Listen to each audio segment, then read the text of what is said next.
Do I need this? I think you will need it because we will speak Ukrainian.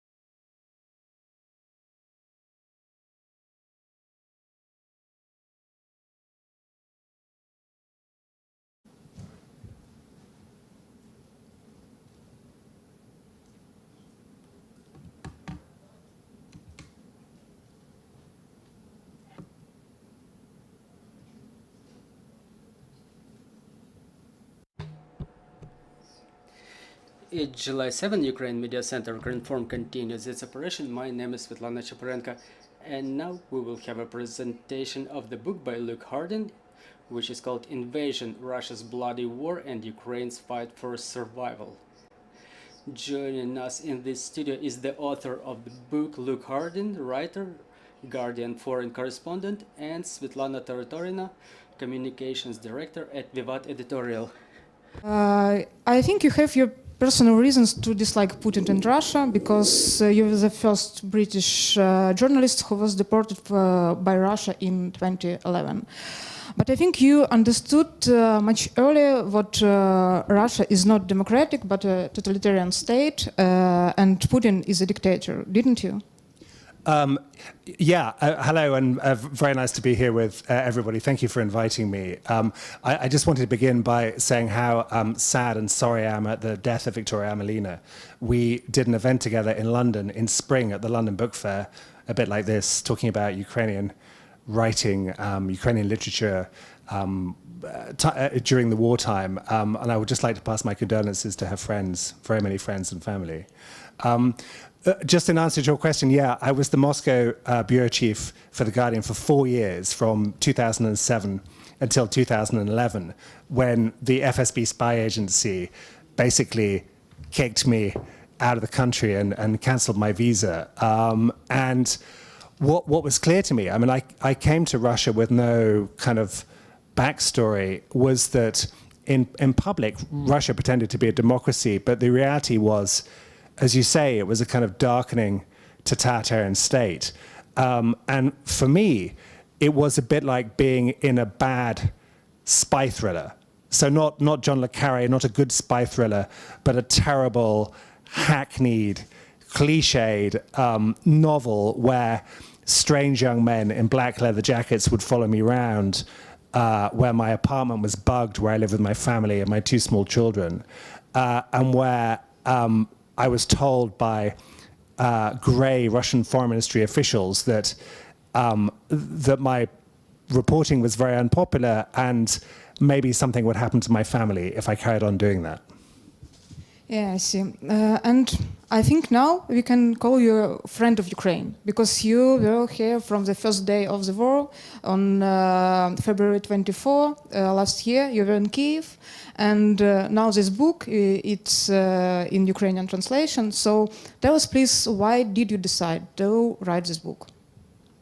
Yeah, I mean, I've been coming to Ukraine for about 15 years, and based on what I knew about Moscow and the fact that Putin really lives in this kind of fantastical world where he doesn't have access to real information. It's fantasy based on intelligence reports, based on anti-American conspiracy theories, based on a completely paranoid view of the world. So when in autumn of 2021 I saw this buildup of Russian tanks and troops on Ukraine's borders, I was certain this meant a large-scale military operation. I didn't know whether it would be east or north or south, but I came back to Ukraine. I spent December of 2021, I spent with Ukrainian troops on the front line outside Avdiivka. In January, I went to Mariupol and spent time with civil society activists there. And February the 24th, I was just up the road by Golden Gate in the Radisson Hotel. And it's the beginning of my book. Andrei Kurkov, the great Ukrainian novelist, a wonderful, brilliant, humane guy, invited me for borscht. I was late. I got a bottle of wine. I went down Yaroslava Val, past women selling tulips from buckets, people playing violin, busking. And I was very pessimistic. Kurkov is one of life's optimists. He thought it was all probably going to be okay. And I came out after the dinner party. We kind of hugged each other, hugged his wife, went into the street. And I took a call from a contact of mine, a friend of mine who had worked in a senior position at the Ukrainian Foreign Ministry, who basically said, the invasion will begin at 4 a.m. And so I went back to my hotel. I couldn't sleep, of course. Then, sure enough, as everybody in this room remembers, 4:30, there were the first explosions on the gates of Kyiv, and it was clear that Russian troops were coming in huge numbers to seize the capital. My head was spinning. I was thinking about geopolitics. I was thinking about international relations. And then sitting in the bomb shelter about 6 in the morning, a mum came in with 2 small children holding coloring books. And they sat on a couple of chairs right in front of me and started filling them in.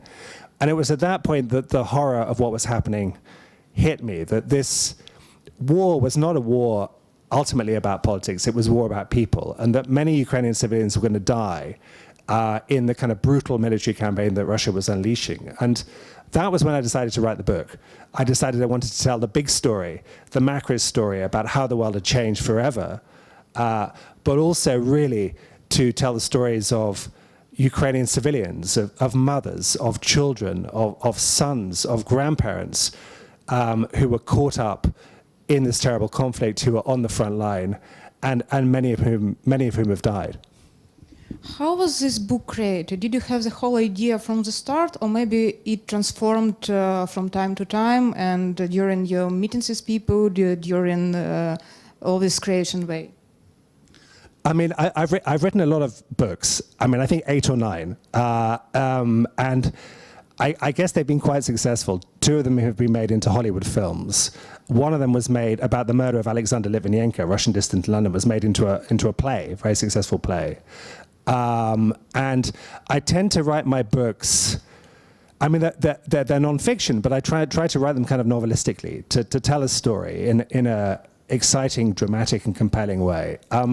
But also with this story, I had this kind of huge, burning need to put words on the page, because I would come back, say, from, I came back for a brief break in April of last year, having been to Bucha, having been to Kyiv region, to Gostomel, to Borodyanka, and having talked to people about how their loved ones were taken away by Russians, interrogated in dark basements, and then executed. And I felt a kind of fury, but I also felt that I needed to kind of tell the world about this. I mean, of course, people were watching news reports, but it's not quite the same. So I sat at home, I would write for 3 weeks, like someone possessed, typing as fast as I could. I'd write 1 chapter, 2 chapters. Then I'd go back, I'd report from Ukraine for another month, talking to people, going everywhere. I've been, last autumn I was in Kharkiv Oblast, in Izum, in Kupinsk. When Kherson was liberated, I was in the Oblast, and then in Kherson itself, with soldiers, with civilians, where there are booms and there are rumbles, tales of heroism and loss. And I put them all into a book, and I wrote about Mariupol. I mean, one story still haunts me of one of the defenders of Azovstal who called me, I think in March during the siege, saying, can you get my family out? There's no hope for me, but can you get my family out? And I was hundreds of kilometers away, the other side of the country, and I said, look, there's nothing I can do. And I kind of feel guilty, and in a way I wrote the book to try and explain to the world what was really going on, and about the nature of the Russian regime. Like you said, you visited a lot of cities, liberated cities, and Mariupol, which will be liberated, I believe, very soon. You communicated with people, you also communicated with our militaries, even our President Zelensky. Who impressed you the most, and which stories impressed you the most? I mean, I have a whole chapter about President Zelensky called "Servant of the People," and what's interesting is actually I came to Ukraine for the election campaign in 2019 at a time when this town was not full of foreign journalists, and met some of his aides, and kind of followed his extraordinary rise. I mean, I think what is forgotten slightly is that. Just before the war, where I interacted with him at press conferences like this, asked him questions, his popularity was slightly falling, in fact. And I'm not sure if he truly believed that Russia would do a full-scale invasion, which is what the Americans and the Brits were telling him based on very concrete intelligence. We'll have to wait for his book, which I'm sure will come at some point. But what I write about is his transformation into, I would say, I call him Churchill with an iPhone, Winston Churchill with an iPhone. I mean, I think he really is probably the greatest leader in the Western world since the Second World War. And he's helped by the fact that he was an actor, an entertainer. He's the only politician I've seen who's comfortable with an iPhone, can talk convincingly into the camera, but also he has an amazing team. He has people who understand the power of story, the power of myth, and what they've been very good at communicating, Zelensky and his team, is that this is not just a conflict between two unhappy neighbors, big Russia, smaller Ukraine, that this is actually our conflict, it's our story, it's our struggle, and what happens here determines the way the world, the international order is. This is actually where I agree with Putin in some ways. It's a sort of civilizational struggle between good and evil. It couldn't be clearer. And I think Zelensky, everywhere he goes, everybody wants to meet him. I just remember one press conference with Zelensky a couple of months ago where we were sitting in the audience all trying to get a question.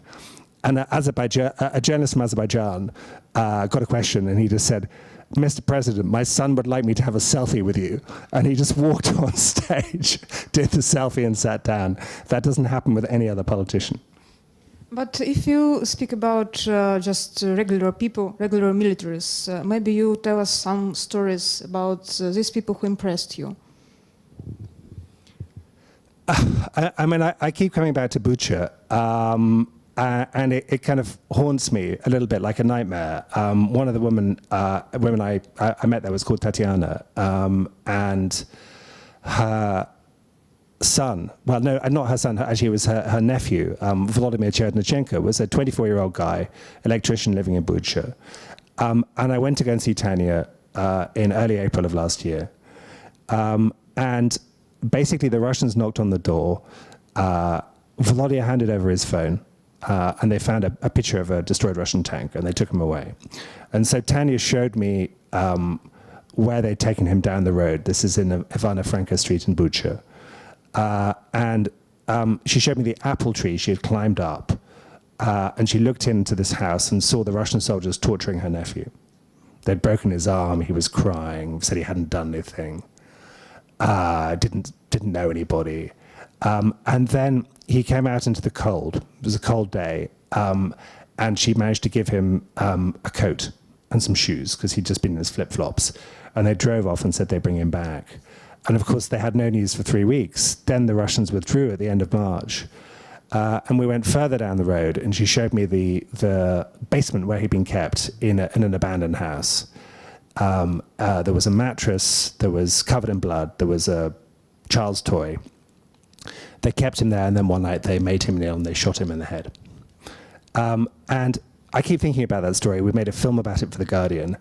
And the reason I tell it is to try and explain to the world what's going on here. There were 1,600 people executed in Kyiv region. There are thousands of civilians in similar circumstances. It's going on now in occupied territories.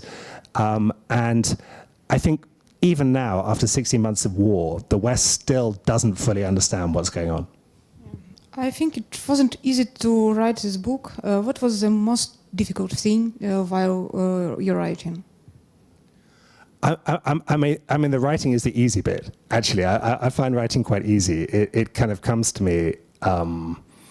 I don't know. It's like a kind of. I can just do it. Basically, what was hard was just some of the stories, and of course you don't want life to be gloomy. And there are by the way, there are some funny moments in the book as well. I mean, for example, one row I always have with my Ukrainian friends, I have many friends here, is about Boris Johnson.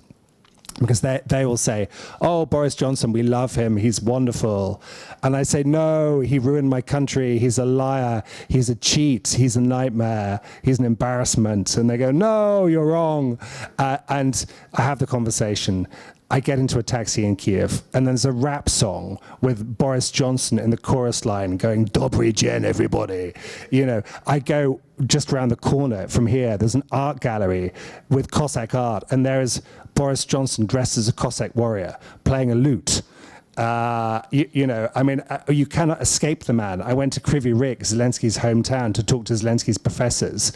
And I stopped because there was a woman from Odessa painting a 40-foot Boris Johnson mural. I mean, in my country, he's a zero. In your country, he's a hero. And this is the only thing we disagree on. Yeah, thank you. I'll give you some little break, and I have some questions for Svitlana. Please give her a mic. Світлана, розкажіть, чому видавництво обрало саме цю книгу для видавництва? Тому що Miss Svitlana, can you please tell us why has the editorial chosen this book? Now many authors write about Ukraine, including the foreign authors. How is this book different from other books in terms of its views of Ukraine? Well, it's my honor to have having trusted us the edition and issue of this book. We found out that he was writing about the invasion. We wrote to him, and what was I surprised with, it was his immediate response. He told us he would be in Kharkiv, and he was able to meet a part of our team who were based in Kharkiv. Our editorial is based, our publishing house is based in Kharkiv, and the first horrible month of the war, first horrible month of the shellings, we were experiencing all those shellings, and we were humbled by Luke's desire to write this book, and we were also very humbled by his bravery when he was not scared about going to Kharkiv, not to go too close to the front lines. So our team met him. We presented him a hoodie that he immediately put on.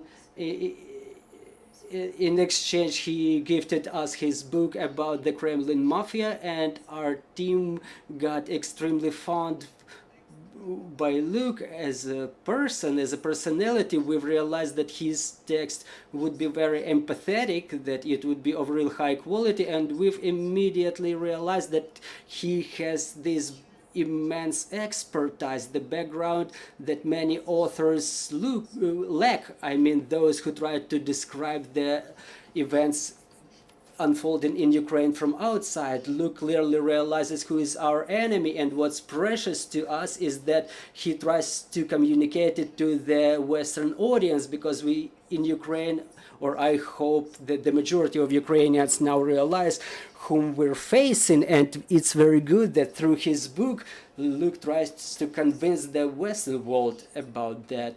And we think that this book would be extremely interesting both in Ukraine, and again I want to reiterate it, that unlike other books that were created since the beginning of the full-scale invasion or being created now, this book is based on the profound expertise of the author, and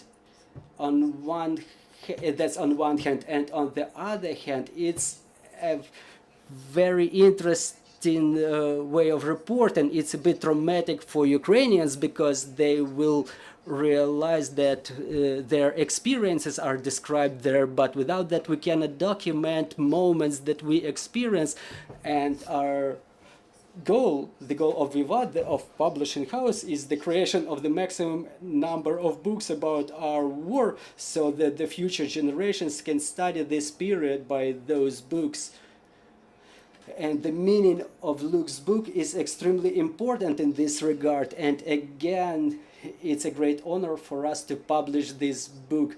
Thank you. So what are the distribution plans? Can Ukrainians buy this book in every corner of our country? Well, it goes without saying. I hope that, well, first of all, I want to say that Luke presents this book both in Kyiv and in Kharkiv in our bookstores, and we're humbled by the fact that it's about to happen in Kharkiv too, regardless the fact that Kharkiv is less safe and secure than Kyiv now. But we also would like to present this book in Lviv, so we want people in all parts of Ukraine to find out about this book, and we want Luke to tell the readers about this book himself. So it will be available everywhere in Ukraine, and for what we know, it's already published in a number of languages, which humbles me too, because we want the maximum number of the people all around the world to know the truth about what's going on here in Ukraine. So I will be getting back to Luke with my questions. Tell us, please, on your opinion, how will this book be interesting to Ukrainians and to the Western readers? I mean, I hope it's interesting for both. I mean, in a way, it is a bit strange for me as a kind of foreign author to be writing about a book in Ukraine when there are so many brilliant brilliant Ukrainian writers and novelists and poets. But I mean, I think what I bring to it is I bring a sort of profound understanding of Russia. And also, I think it's very important to be clear about what's going on here. I mean, I'm not shy about saying that what's happening in Russia is fascism. Actually, that this is an attempt to turn Ukraine back into a colony and also to kind of de-Ukrainize Ukraine, to remove your language, your culture, your history, your way of life. And we've seen nothing like this since the 1930s. I mean, it's absolutely genocidal, with kids being kidnapped. And in a way, I guess what I try and do is to try and explain how Vladimir Putin thinks. It's not that I've met him and spent hours in his dacha. It's that I know the people around him, I know his agencies from the inside, and I know how he thinks. And basically his view is that Ukrainians can be made into good Russians, or they can be destroyed. That those are the options. It's a completely uncompromising view. And he sees himself as someone who is not destroying things, but is restoring this lost historical, spiritual Russian space. Now, it's crazy, it's a nonsense, it's dangerous, but I think you need to understand the ideas, or the kind of pseudo-ideas, to understand the man. And that perhaps is what I do for Ukrainian readers. For Western readers, I hope I bring context, I bring light, I bring empathy, I bring humor, and most importantly, communicate the idea that, you know, but for a quirk of geography, this could be them. This could be their sons, their sisters, their daughters. That Ukraine is not some faraway place, you know, that used to be part of the Soviet Union. That it's a modern, thriving, cool European city with a very bright European future ahead of it. I mean, if Russia would stop, this place could be super successful in 5 seconds. But for now, we just have to stop Russia. Yeah, we must, I think. Look, you spent a lot of time in Ukraine. I think you may feel you're a little bit Ukrainian now. How would we say for... Have you seen my socks? Yeah, definitely. What we respond for Slava Ukraina? Garam Slava, of course. Yeah. Thank you. Did you pass this test for Polyanica? I really can't get that right. And, you know, sometimes I've been stopped by kids at checkpoints saying this, and I always get my Ukrainian friends to answer. So I'm not taken away and locked up. Okay, you have some time to do it. So how did your perception of Ukraine and Ukrainians change during this time in Ukraine? I mean, I think what's so interesting is the fact that Ukraine has been changing at light speed. Actually, it's every time I come to this country, there's something new. I mean, Ukraine has basically done 10, 20, 25 years of development in the space of 16 months, and also since 2014. I mean, bear in mind, I've been coming for a long time. I mean, I used to write about Yanukovych and his kleptocratic government. I was, in 2014, I was in Donetsk and Luhansk and watched the whole kind of covert Russian takeover unfold. Saw Denis Pushilin at his first press conference, and what was clear to me was this was absolutely a Russian project from the beginning, and without Russia there would have been no war in the east of the country. So for me, it's a pleasure. I mean, what I've been trying to do actually is also educate myself. I've been trying to read Ukrainian culture, because part of the problem, I think, is that for too long, people, universities, intellectuals have seen Ukraine as a kind of appendage of Russia. Actually, it's been through this kind of imperial lens. And, I've been reading Taras Shevchenko, I've been reading Gogol's short stories, I've been reading Sergei Zhadan, a great, I went to his literary festival in Kharkiv, actually, and I've been reading poetry, I've been reading Serhii Plokhy's history, I've been reading all of Andrei Kurkov's books, and I think what's interesting is there's been a kind of rebasing, if you understand, from Moscow to Kyiv. My newspaper, The Guardian, we have no correspondents in Russia. They all left after Evan Gershkovich, the Wall Street Journal guy, was arrested outrageously 2 months ago. But we have a big team in Kyiv. We have correspondents who come, we have people who love this place. We keep coming back. And one thing, when I decided I was going to write this book, I made a kind of promise to myself that I would keep going here and report the story for as long as it took, whether it's 1 year, 2 years, 5 years. Yeah, thank you. In your opinion, how the Western world's perception did change during all this time? So it's almost 1.5 years. It definitely changed, but you, like a person from Western world, what would you say? How did? I write a lot in the book about international relations. I have a chapter called The Allies. And what I say is that unthinkable things have happened. If you go back 2 years, I mean, in brief summary, that the Germans abandoned pacifism, the Finns and the Swedes are joining NATO, the Swedes probably next week.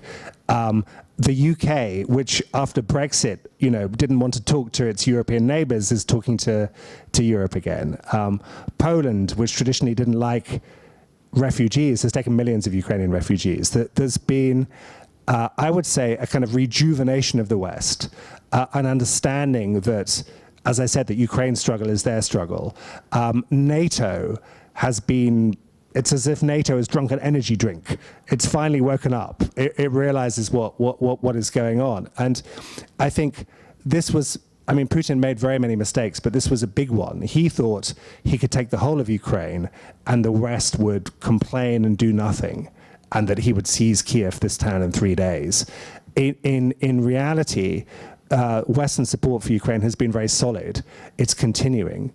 And people talk about Ukraine fatigue, but I don't see it. I go around the UK, I go around villages in the middle of the countryside. I see Ukrainian flags flying from medieval stone churches built in the 15th century in a way I've never seen before. I think there is enormous grassroots support for Ukraine, and I don't see that stopping anytime soon. So any plans to write a new book about Ukraine, maybe about victory of Ukraine? Yeah, interesting. So this book has got a new, there's a paperback edition, the English language paperback edition has just come out with a new chapter. It was just shortlisted for a big prize in the UK named after George Orwell for political writing. So that has come out. I have to tell you, Svitlana, I am a little bit tired, like everybody. I'm not sure I can immediately produce another book by the end of the year, but I tell you the book I would like to write, and that would be called Downfall, about the end of the Putin regime and the collapse of the Soviet Empire. I think that is the next chapter. I compare Putin to, if it's a sort of Shakespearean play, it's a tragedy, but we are near the end of Putin. This is Act 5. Scene 1 or Scene 2, and we had a taste with the Prigozhin mutiny of how it might end, but my sense is that this regime is very brittle in Moscow, and I don't know how long it'll last. And I would like to, I mean, I'm banned from Russia for life, but I would like to be there when it collapses. I would definitely read this book. Yeah, thank you. Maybe we have some questions from journalists. First off, big respect for Luke. He's one of the few experts on this topic that Americans in the West should be listening to, which leads to my question.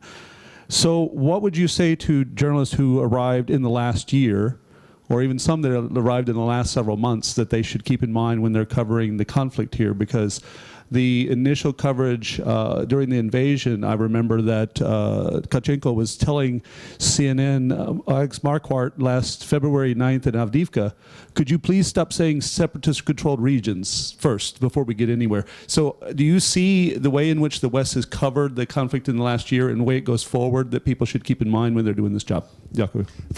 Thank you, Chris. Yeah, good question. I mean, I think I would say, generally, you know, not naming names, I think generally, actually, the Western reporting has been pretty good. And I think we all learned a while ago to spell Kyiv Kyiv, right? I had quite a long struggle at the beginning of the war over how to spell Chernobyl with an O and not an E. And we got there. And now at The Guardian, we've adapted Russian spellings. We've got rid of Russian spellings, adapted Ukrainian spellings. We have the largest map of Ukraine I've ever seen. It's about 2 meters long on the wall of our newsroom. And we try and get it right. I mean, do we always get it right? No, we don't. Some of the people I interviewed for the book changed the way they spelled their names while I was writing the book. I mean, there's been a big shift in this town, particularly away from Russian to Ukrainian. I mean, Ukraine is Ukrainizing, and it's a pleasure and a privilege to report on that. My worry is that not so much about getting it wrong, it's more about keeping going. This looks like a long war. Wars are expensive. And I would just hope that Western media companies see that Ukraine is a priority, biggest war in Europe for 80 years, and they continue to send people and they continue to cover it. So, Luke, Svitlana, thank you very much for this conversation. And Luke, thank you for telling the truth for the whole world about this terrible war in Ukraine. I truly believe to read your book about end of Putin's regime very, very soon. Thank you. Thank you, Svitlana. Thank you. Thank you. Media Center Ukraine, Ukrinform продовжує. Ukraine Media Center Ukrinform, it's about to continue its operation on Monday, so stay tuned and glory to Ukraine.